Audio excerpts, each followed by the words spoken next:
it would take you any like 58-hour course. So you have to go through a lot of time. Now, there are other courses that are only 12 hours or 18 hours or, 4 hours. You just kind of have to dig through. But what I did find, does anyone have an Amazon subscription here? I mean, I do. Because I get Amazon Prime. Well, Amazon Prime, Amazon, any Yeah.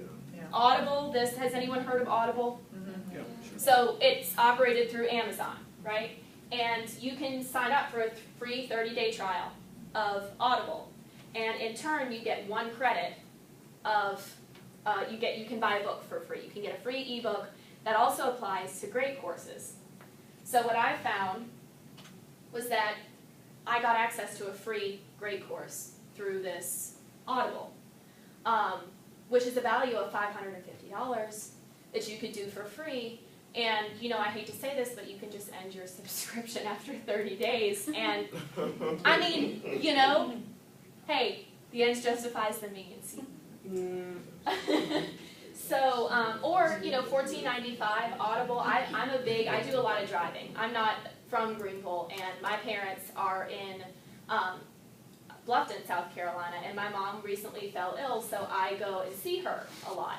And so on those 3.5-hour drives, when you don't pick up radio and my car doesn't have an iPod plug-in, so what do? I don't have unlimited data, otherwise I'd listen to Pandora the whole time, right? But that would cost me a fortune on my cell phone bill, so I like to listen to books on tape or, books on CDs. So that's a great way, if you find yourself saying, I don't have time to do professional development. Well, you can always make time for anything. So that's what I've been doing is you can actually get the Audible app, download the Audible app on your phone, and listen to it while you're driving, or you could get it on your iPad as well, and it will say it for you as well, and the video will pop up. So that's something for those of you that learn in different ways. I'm a visual and auditory learner, and so it helps me to hear it and to see someone doing something on the screen. So I found that is fantastic. And a lot of the people that kind of, I guess, facilitate these great courses are, Oberlin and Harvard, UCLA, a lot of really good institutions. And what I also found really great about them is that I actually learned something. Some of the online courses are surveys, and if you're an expert in your field, or if you've been, say you're teaching law and you've been a lawyer for 25 years, some of these courses are kind of going to summarize things that you feel as if you already know. But with these great courses, they really go into depth and they really go into detail. So for me, art history, there are courses on there about art during the French Revolution and the relationship between France and America during the French Revolution. And it goes into such specific detail that somebody that's not an expert in their field may actually have a hard time following the material.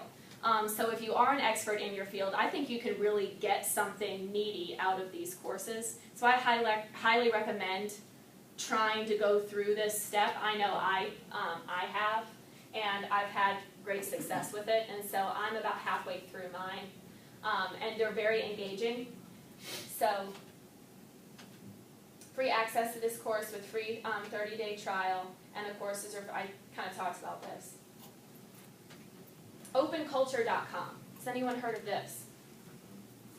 What's great about OpenCulture.com is that they give you access to audiobooks, online courses, certificate courses, which are free, ebooks, lectures, all in one place. So if you want to do a podcast, maybe a podcast and an online class, right?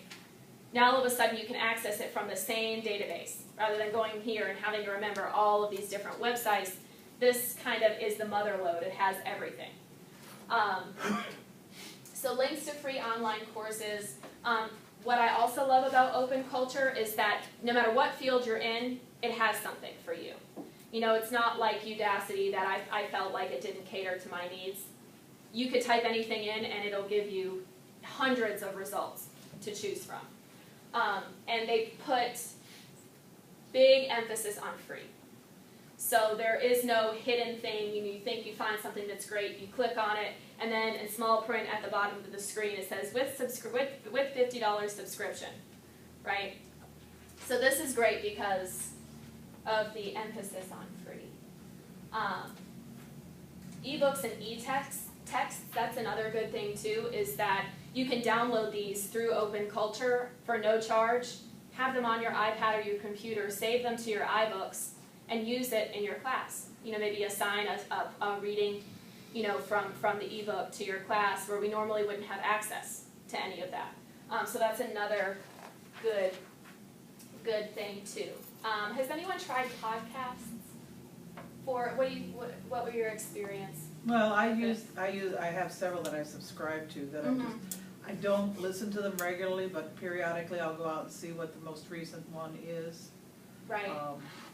So, not a lot for the training though, mostly for keeping up with information. Right. Right. You know, like the latest tax laws or something like that from a financial site. Or for finance, Motley Fool has their own podcast, so I just have to subscribe to it. Periodically I'll go out and see if there's something there that I can bring to class. Right, right. What's great, there's a couple of podcasts that I have listed here, and everyone will have this presentation available to them with all of my links here. There's about 5 or 6 that I have found that are really great. GCF Learning Free is great, and it gives you certain lessons on your own professional development, resume building, so that they kind of take a different approach. But there is extraordinary emphasis on Common Core there, which I find may or may not apply to what I'm doing, right? Because reading, and certainly reading comprehension, is very important for my particular class. But this kind of, I feel like, simplifies material in a way that I think is geared more towards students than to instructors. So this may actually be a resource that you can put a link to, like on your webliography maybe for e-college, that your students can utilize. But I found that I thought the material was a little oversimplified for me. Open Culture also has podcasts, and that's what I kind of wanted y'all to see, that you can, you know, access a lot of different methods for professional development through this one website. Oxford University has a lot of podcasts available that are facilitated by a lot of really, you know, highly respected tenured professors at Oxford University that are geared toward professionals, not necessarily students, but their peers, which I find wonderful because the material is really engaging. And so they have a whole list of everything you could possibly imagine, you know, any kind of field. Open College, this is really nice. It's a list of podcasts pertaining to education for college instructors. So if you're looking for maybe tips on how to approach blended learning, or tips on how to, you know, I feel like in general our students are not traditional students, right? It's not like they, you know, go to this 4-year enclave where they're kind of on, you know, grouped together for 4 years, and you know, they have full-time jobs, they have children, they have a lot of things going on, and so there's a lot of podcasts here on opencolleges.edu that pertain to the type of student that I believe we cater to, and kind of give you tips for education and kind of communicating material to those students in an engaging way, which I think everybody could use help on. I don't think we can learn enough about that. So if you're maybe looking for education tips in general rather than specifically to your field, this is a really great resource. Backdoorbroadcasting.net is really interesting. It concentrates on recording academic research.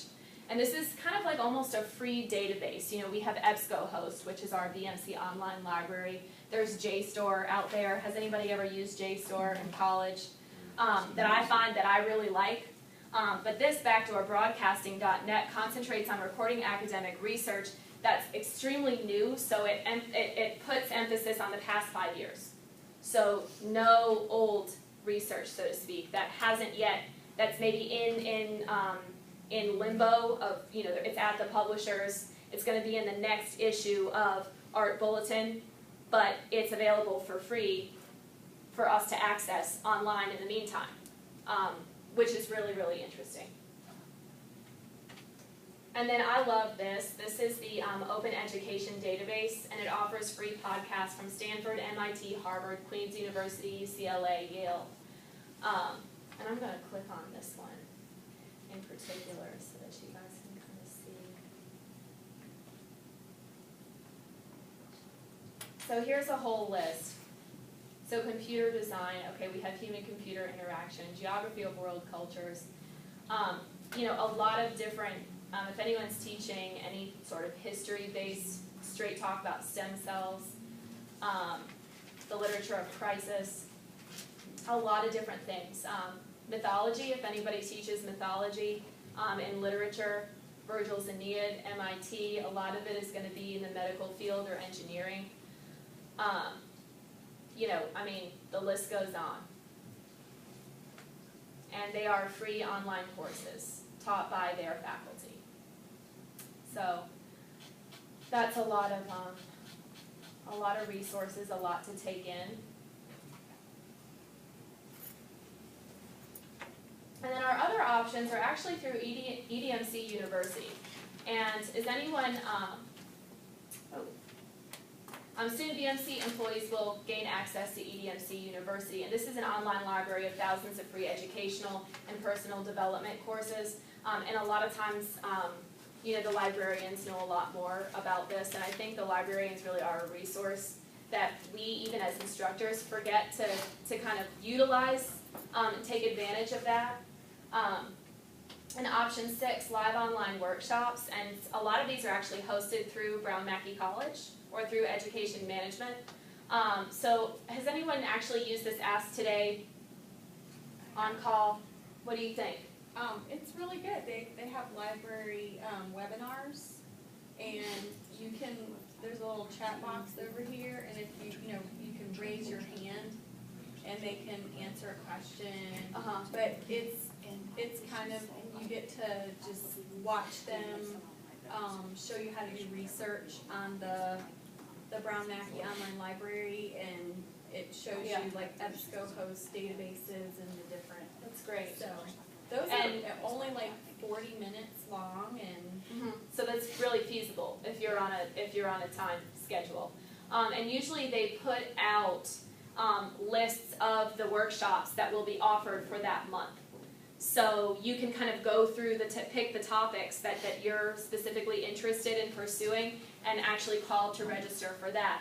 The only thing is, and it's available to students and staff alike, and they run approximately, like you said, 45 to 60 minutes, but you have to register prior to the workshop actually starting. So you have to kind of stay on top of it, otherwise you're going to miss out. And there's a certificate of completion, which is great because that's the documentation thing that's so important.